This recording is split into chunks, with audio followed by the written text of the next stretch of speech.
ओम शांति। 10 मार्च 2021 शिव बाबा के महावाक्य। बाबा कहते, मीठे बच्चे, तुम्हें गृहस्थ व्यवहार में रहते कमल फूल समान पवित्र बनना है। एक बाप की मत पर चलना है। कोई भी डिससर्विस नहीं करनी है। प्रश्न, किन बच्चों को माया जोर से अपना पंजा मारती है? बड़ी मंजिल कौन सी है? उत्तर, जो बच्चे देह अभिमान में रहते हैं उन्हें माया जोर से पंजा मार देती है। फिर नाम रूप में फंस पड़ते हैं। देह अभिमान आया और थप्पड़ लगा, इससे पद भ्रष्ट हो जाता है। देह अभिमान तोड़ना यही बड़ी मंजिल है। बाबा कहते, बच्चे देही अभिमानी बनो। जैसे बाप ओबीडियंट सर्वेंट है, कितना निरहंकारी है, ऐसे निरहंकारी बनो। कोई भी अहंकार ना हो। गीत, ना वो हमसे जुदा होंगे।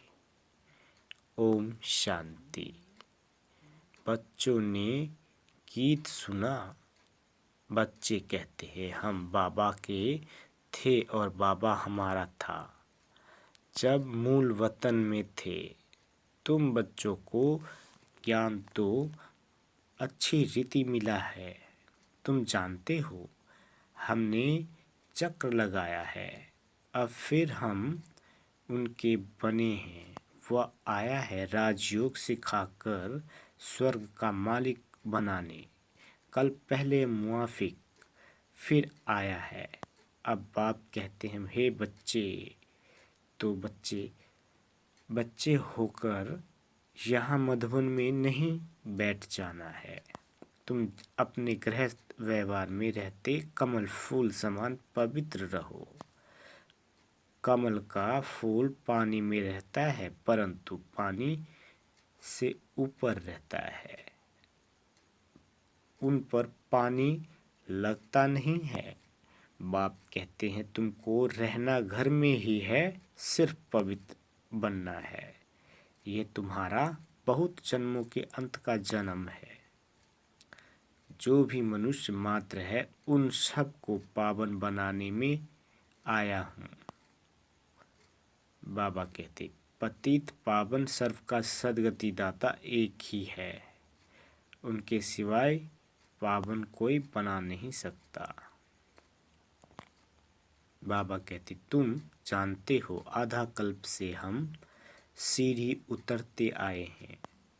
84 जन्म तुमको जरूर पूरे करने हैं और 84 का चक्र पूरा कर जब फिर जर्जरी भूत अवस्था को पाते हैं, तब मुझे आना पड़ता है।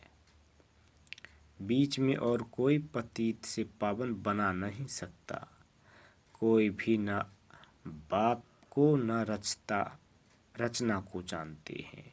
ड्रामा अनुसार सबको कलयुग में पतित तमो प्रधान बनना ही है।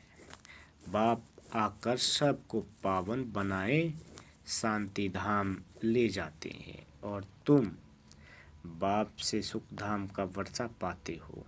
सतयुग में कोई दुख होता नहीं है। अभी तुम जीते जी बाप के बने हो। बाप कहते हैं, तुमको गृहस्थ व्यवहार में रहना है। बाबा कभी किसी को कह नहीं सकते कि तुम घर-बार छोड़ो, नहीं। गृहस्थ व्यवहार में रहते सिर्फ अंतिम जन्म पवित्र बनना है। बाबा ने कभी कहा है क्या कि तुम घर-बार छोड़ो, नहीं। तुमने ईश्वरीय सेवा अर्थ आपे ही छोड़ा है। कई बच्चे हैं, घर गृहस्थ में रहते भी ईश्वरीय सर्विस करते हैं। छुड़ाया नहीं जाता है। बाबा किसी को भी छुड़ाते नहीं है। तुम तो आपे ही सर्विस पर निकलते हो। बाबा ने किसी को छुड़ाया नहीं है। तुम्हारे लौकिक बाप शादी के लिए कहते हैं, तुम नहीं करते हो क्योंकि तुम जानते हो कि अब मृत्यु लोक का अंत है, शादी बर्बादी है ही होगी, फिर हम पावन कैसे बनेंगे। हम क्यों न भारत को स्वर्ग बनाने की सेवा में लग जाए। बच्चे चाहते हैं कि राम राज्य हो, पुकारते हैं ना, हे पतित पावन सीताराम, हे राम आकर भारत को स्वर्ग बनाओ। कहते भी हैं परंतु समझते कुछ नहीं है। सन्यासी लोग कहते हैं इस समय का सुख कांग विष्टा के समान है। बरोबर है भी ऐसे, यहाँ सुख तो है ही नहीं, कहते रहते हैं परंतु किसी की बुद्धि में नहीं आता। बाप कोई दुख के लिए ये सृष्टि थोड़े ही रचते हैं। बाप कहते हैं क्या तुम भूल गए हो, स्वर्ग में दुख का नाम निशान नहीं रहता है। वहाँ कंस आदि कहाँ से आए। बाबा कहते अब बेहद का बाप जो सुनाते हैं उनकी मत पर चलना है। अपनी मन मत पर चलने से बर्बादी कर देते हैं। आश्चर्यवंत सुनंती कथंती भगंती या ट्रेटर बनंती, कितनी जाकर डिसर्विस करते हैं, उनका फिर क्या होगा। हीरे जैसा जीवन बनाने बदले कौड़ी मिसल बना देते हैं। पिछाड़ी में तुमको सब अपना साक्षात्कार होगा। ऐसे चलन के कारण यह पद पाया। यहाँ तो तुमको कोई भी पाप नहीं करना है, क्योंकि तुम पुण्य आत्मा बनते हो। पाप का फिर 100 गुना दंड हो जाएगा। भल स्वर्ग में तो आएंगे परंतु बिल्कुल ही कम पद, या तुम राजयोग सीखने आए हो फिर प्रजा बन जाते हैं। मर्तबे में तो बहुत फर्क है ना। बाबा कहते ये भी समझाया है, यज्ञ में कुछ देते हैं फिर वापस ले जाते हैं तो चंडाल का जन्म मिलता है।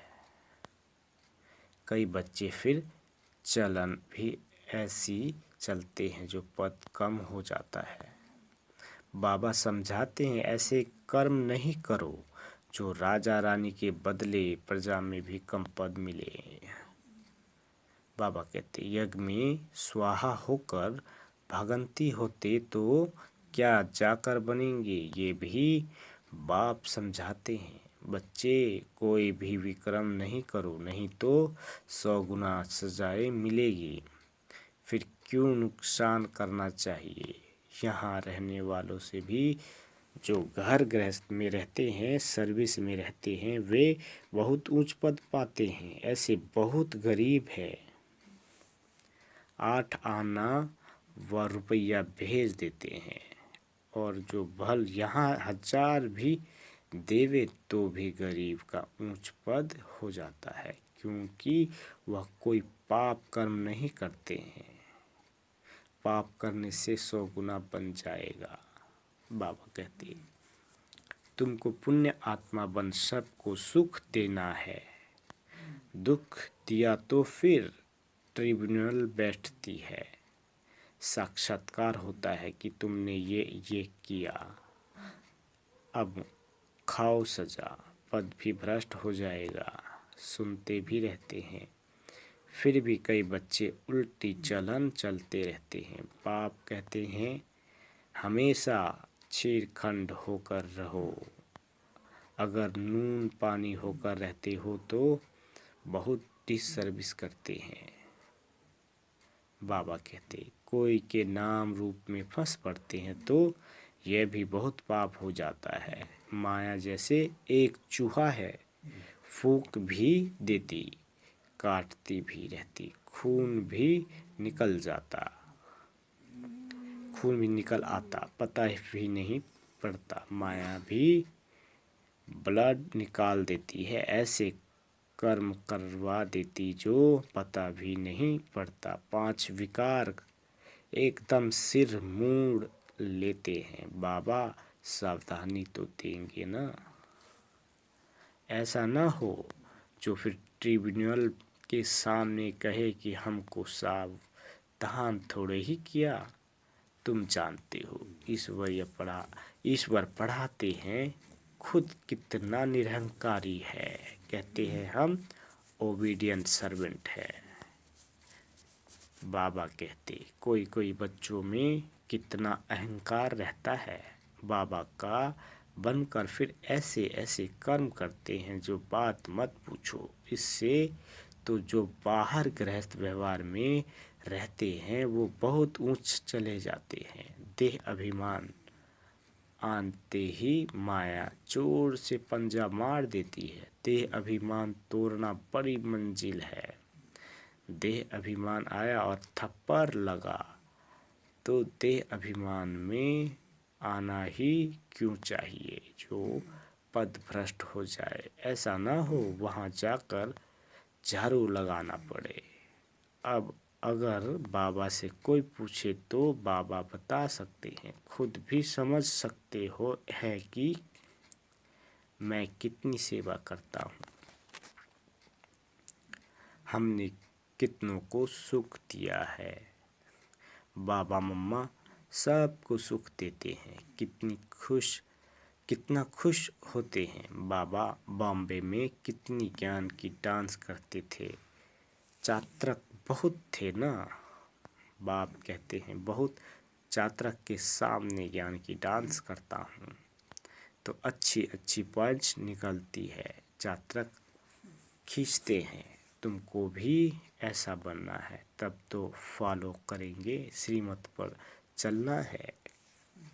अपनी मत पर चलकर बदनामी कर देते हैं तो बहुत नुकसान पड़ता है। अभी बाप तुमको समझदार बनाते हैं। भारत स्वर्ग था ना। अब ऐसा कोई थोड़े ही समझता है। भारत जैसा पावन कोई देश नहीं।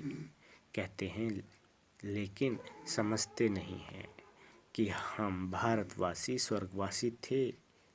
वहाँ अथाह सुख था। गुरु नानक ने भगवान की महिमा गाई है कि वह आकर मुंह पर लिपटी कपड़ धोए। इसकी ही महिमा है एक ओंकार। शिवलिंग के बदले अकाल तख्त नाम रख दिया है।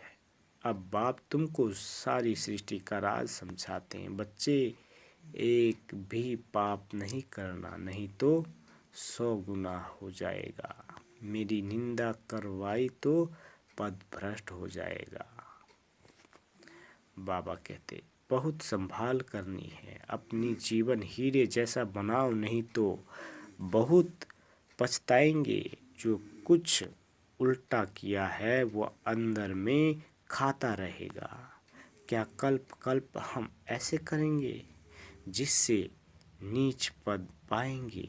बाप कहते हैं माता पिता को फॉलो करना चाहते हो तो सच्चाई से सर्विस करो। माया तो कहाँ न कहाँ से घुस कर आएगी। सेंटर की हेड्स को बिल्कुल निरहंकारी होकर रहना है। बाप देखो कितना निरहंकारी है। कई बच्चे दूसरों से सर्विस लेते हैं।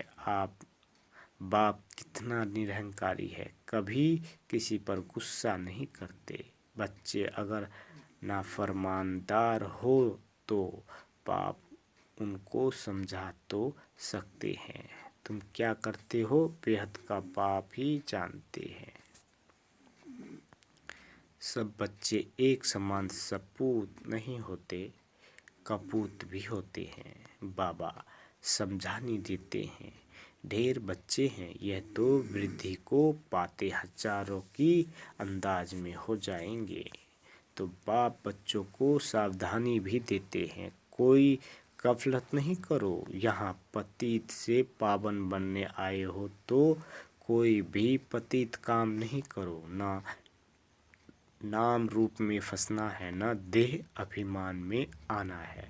देही अभिमानी हो, बाप को याद करते रहो, श्रीमत पर चलते रहो, माया बड़ी प्रबल है, बाबा सब कुछ समझा देते हैं। अच्छा, मीठे मीठे स्किल दे बच्चों प्रति, माता पिता बाप दादा का याद प्यार और गुड मॉर्निंग। रूहानी बाप की रूहानी बच्चों को नमस्ते। हम रूहानी बच्चों की रूहानी माता पिता बाप दादा को याद प्यार गुड मॉर्निंग और नमस्ते मीठे बाबा नमस्ते। धारणा के लिए मुख्य सार। पहला, बाप समान निरहंकारी बनना है, किसी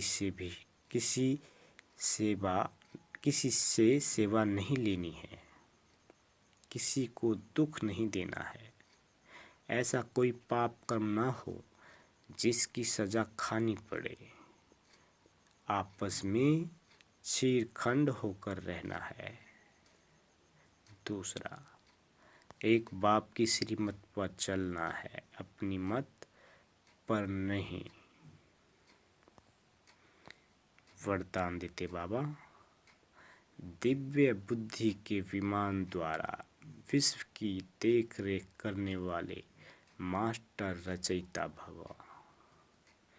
दिव्य बुद्धि के विमान द्वारा विश्व की देख रेख करने वाले मास्टर रचयिता भव।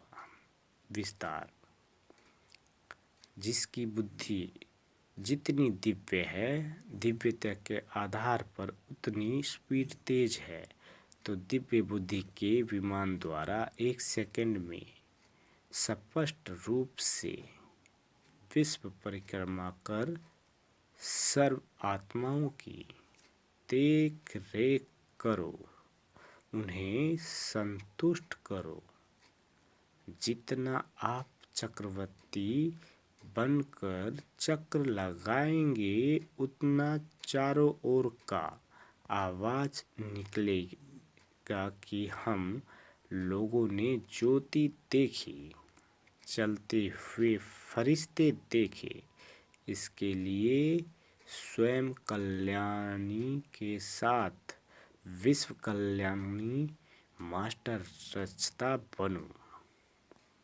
स्लोगन, मास्टर दाता बन अनेक आत्माओं को प्राप्तियों का अनुभव कराना ही ब्रह्मा बाप समान बनना है।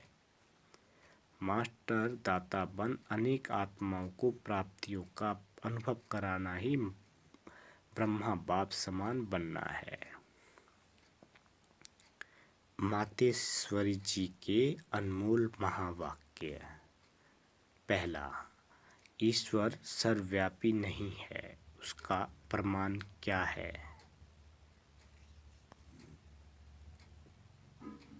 विस्तार, शिरोमणि गीता में जो भगवान वाच्य है, बच्चे जहाँ जीत है वहाँ मैं हूँ, ये भी परमात्मा के महावाक्य है। पहाड़ों में जो हिमालय पहाड़ है उसमें मैं हूँ, और सांपों में काली नाग में हूँ। इसलिए पर्वत में ऊंचा पर्वत कैलाश पर्वत दिखाते हैं और सांपों में काली नाग।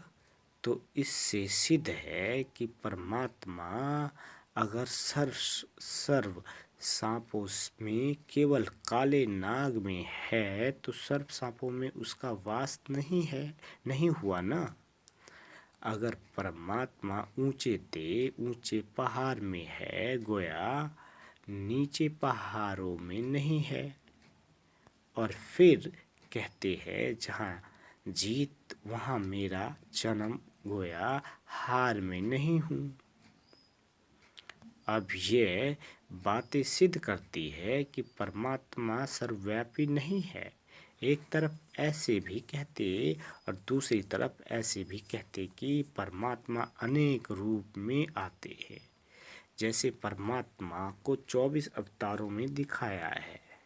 कहते हैं कक्ष मच्छ आदि सब रूप परमात्मा के हैं। अब ये है उन्हों का मिथ्या ज्ञान।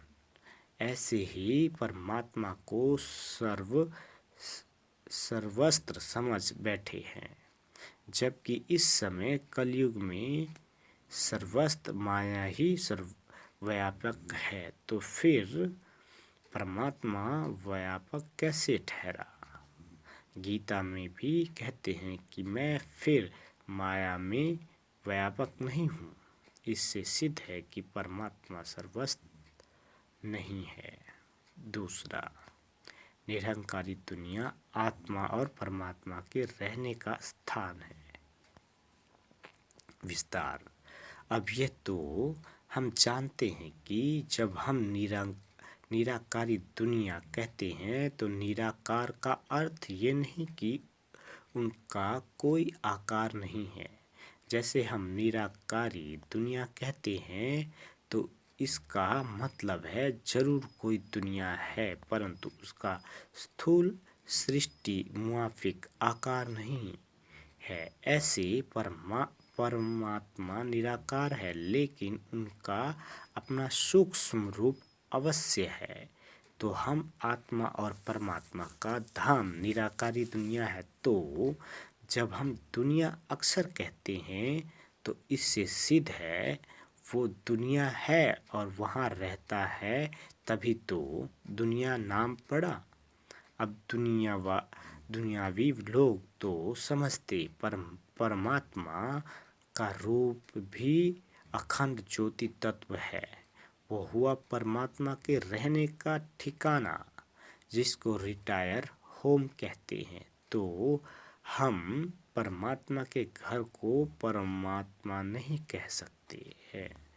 अब दूसरी है आकारी दुनिया, जहाँ ब्रह्मा विष्णु शंकर देवताएं आकारी रूप में रहते हैं, और यह है साकारी दुनिया, जिसके दो भाग है। एक है निर्विकारी स्वर्ग की दुनिया, जहाँ आधा कल्प सर्वदा सुख है, पवित्रता और शांति है। दूसरी है विकारी कलयुगी दुख और अशांति की दुनिया। अब वो दो दुनिया क्यों कहते हैं?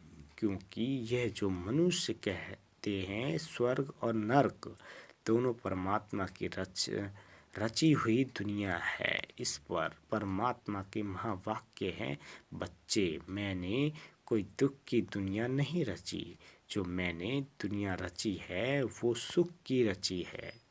अब यह जो दुख और अशांति की दुनिया है वो मनुष्य आत्माएं अपने आप को और मुझ परमात्मा को भूलने के कारण यह हिसाब किताब भोग रहे हैं। बाकी ऐसे नहीं। जिस समय सुख और पुण्य की दुनिया है वहाँ कोई सृष्टि नहीं चलती।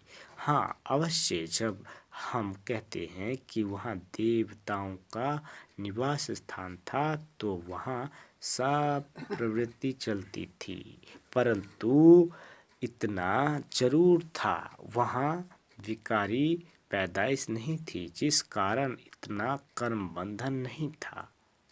उस दुनिया को कर्म बंधन रहित स्वर्ग की दुनिया कहते हैं।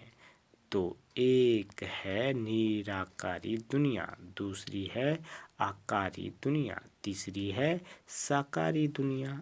अच्छा, ओम शांति।